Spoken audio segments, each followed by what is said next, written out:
بسم اللہ الرحمن الرحیم۔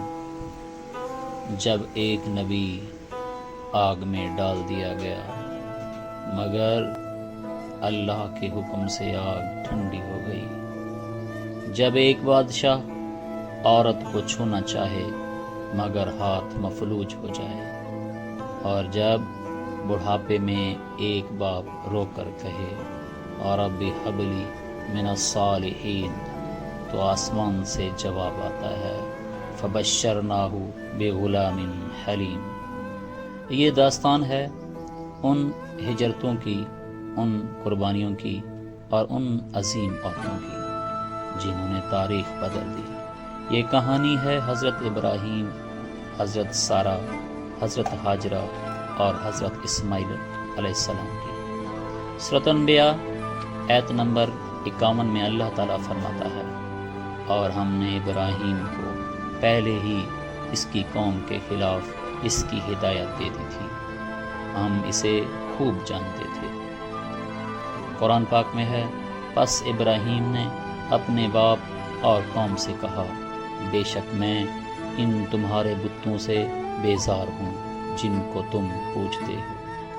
حضرت ابراہیم علیہ السلام نے جب اپنی قوم کو توحید کا پیغام دیا اور ان کے معبودوں کی ایک حقیقت عیاں کی، تو قوم نے سازش کی، آگ جلائی گئی اور پھر وہ مشہور واقعہ پیش آیا۔ آگ ٹھنڈی ہو گئی، ایمان روشن ہو گیا، لیکن اس کے بعد قوم نے آپ پر ظلم کرنا نہ چھوڑا۔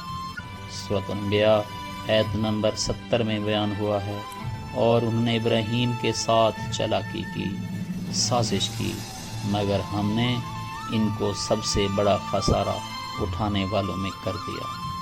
یہ وہ لمحہ تھا جب حضرت ابراہیم علیہ السلام نے اللہ کی راہ میں پہلا ہجرتی قدم اٹھایا۔ آپ نے اپنی بیوی حضرت سارہ سلام اللہ علیہا اور بھتیجے حضرت لوط علیہ السلام کے ساتھ بابل چھوڑ دیا اور حران، جو کہ موجودہ ترکی کا علاقہ ہے، کی طرف روانہ ہو گئے۔ یہ ہجرت صرف جسمانی نہیں تھی، یہ نظام شرک سے علیحدگی کی علامت تھی۔ سورہ صفات آیت نمبر 99 میں بیان ہوا ہے، پس ابراہیم علیہ السلام نے کہا، بے شک میں اپنے رب کی طرف ہجرت کرتا ہوں، وہی مجھے ہدایت دے گا۔ حران کے بعد آپ نے شام اور پھر فلسطین کا رخ کیا۔ یہاں آپ نے نہ صرف قیام کیا بلکہ دعوت توحید جاری رکھی، لوگوں کو اللہ کی طرف بلایا، شرک سے بچنے کی تلقین کی، اللہ کی نشانیاں یاد دلائیں، اور قرآن گواہی دیتا ہے۔ سورۃ الانبیاء آیت نمبر 71 میں بیان ہوا ہے، اور ہم نے ابراہیم اور لوط کو بچا کر اس زمین کی طرف لے گئے جس میں ہم نے تمام جہانوں کے لیے برکت رکھی تھی۔ یہ زمین فلسطین ہے جسے مبارک کہا گیا۔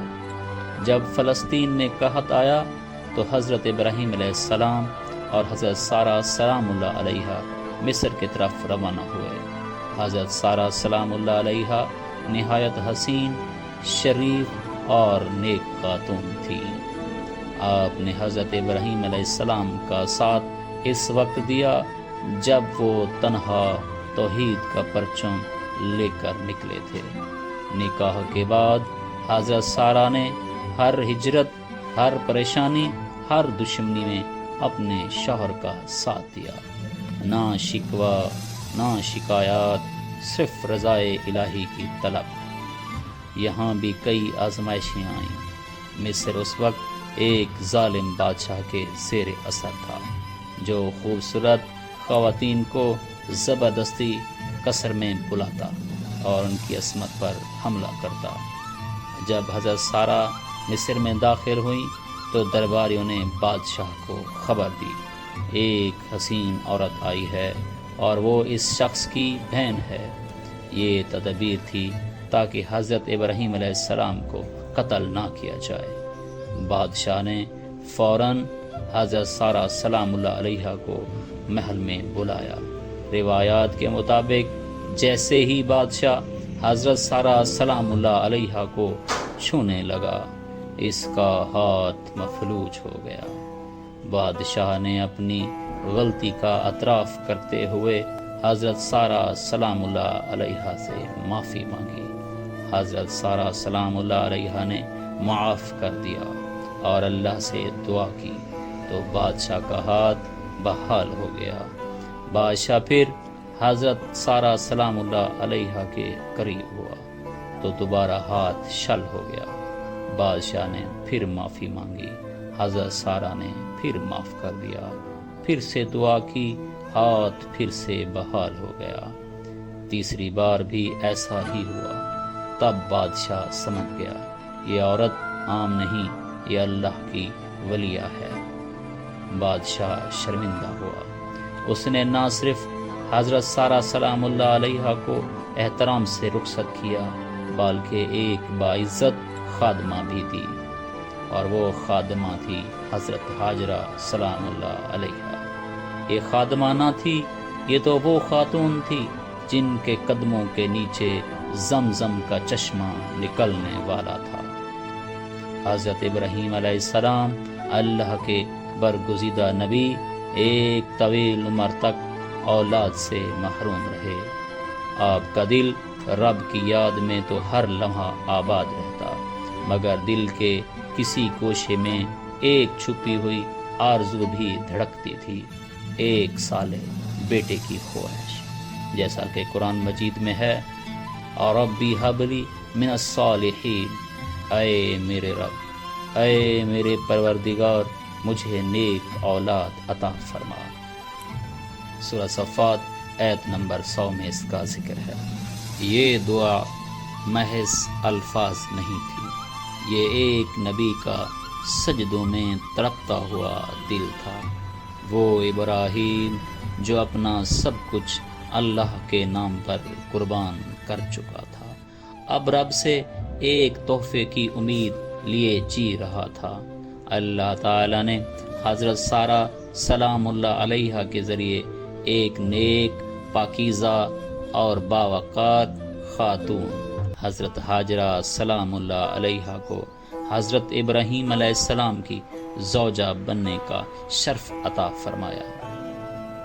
حضرت سارہ سلام اللہ علیہا نے خود حضرت ہاجرہ کو حضرت ابراہیم علیہ السلام کے نکاح میں دیا اور فرمایا، شاید اللہ ہمیں تمہارے ذریعے خوشی دے۔ کیا عظمت ہے حضرت سارہ کی، نہ حسد نہ انا، بس اللہ کی رضا۔ یہ وہی ہاجرہ تھی جو دراصل اللہ کی منصوبہ بندی کا حصہ تھی۔ ایک طویل انتظار کے بعد جب حضرت ابراہیم علیہ السلام بڑھاپے کی دہلیز پر پہنچ چکے تھے، تب اللہ نے حضرت ہاجرہ کے وطن سے انہیں اسماعیل علیہ السلام جیسا خوبصورت بیٹا عطا فرمایا۔ حضرت ہاجرہ سے اللہ نے حضرت ابراہیم علیہ السلام کو وہ نعمت عطا کی جس کی وہ مدتوں سے دعا کر رہے تھے، حضرت اسماعیل علیہ السلام۔ سورہ صفات آیت نمبر 101 میں اللہ تعالیٰ فرماتے ہیں، فَبَشَّرْنَاهُ بِغُلَامٍ حَلِيمٍ، پس ہم نے اسے ایک بردبار بیٹے کی خوشخبری دی۔ یہ بیٹا صرف اولاد نہ تھا، یہ اللہ کی بشارت تھا، یہ ایک نبوی مشن کا تسلسل تھا۔ یہ وہ بیٹا تھا جس سے نسل نبوت نے جنم لینا تھا۔ یہ کوئی عام کہانی نہیں، یہ ایک نبی کی جد و جہد کی داستان ہے، جو آگ میں ڈال دیا گیا مگر وہ ٹھنڈی ہو گئی، جسے پوری قوم نے ٹھکرا دیا مگر رب العالمین نے اپنا خلیل بنا لیا۔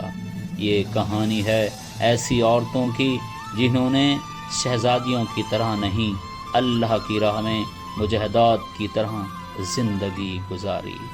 حضرت سارہ اور حضرت ہاجرہ سلام اللہ علیہا، جن کے فیصلوں نے نسلوں کی تقدیر بدل دی، اور آخر کار وہ دعا جو سالوں کے بعد مانگی گئی اللہ کے ہاں رد نہ ہوئی۔ یہ بیٹا حضرت اسماعیل علیہ السلام نہ تھا، یہ تھا اس قربانی کا آغاز جس کے قدموں میں امت محمد صلی اللہ علیہ وسلم کی بنیاد رکھنی تھی۔ اس سے ہمیں یہ سبق ملتا ہے، اگر دنیا تمہیں ٹھکرا دے اللہ تمہیں چن لیتا ہے، اگر تم ہجرت کرتے ہو اللہ راستے کھول دیتا ہے، اگر تم صبر کرتے ہو اللہ تمہیں انعام دیتا ہے، وہ بھی وقت پر بہترین انداز میں۔ تو دعوت حق یہ ہے، آج ہم بھی اس رب کو پکارتے ہیں جو آگ کو ٹھنڈا کر دے، جو ظالم کے ہاتھ کو روک دے، جو دعاؤں کو سن کر نسلوں کے فیصلے فرما دے۔ تو آؤ ہم بھی اپنے ابراہیمی ورثے کو پہچانیں، دعوت توحید کا علم تھامیں اور صبر، ہجرت، قربانی اور دعا کے اس راستے پر چلیں جس پر خلیل اللہ چلے تھے۔ اگر یہ داستان دل کو لگی ہو تو ویڈیو کو لائک کریں اور مزید سچائیوں اور ایمان افروز واقعات کے لیے ہمارے چینل اسرار حقیقت کو سبسکرائب کرنا نہ بھولیں۔ شکریہ۔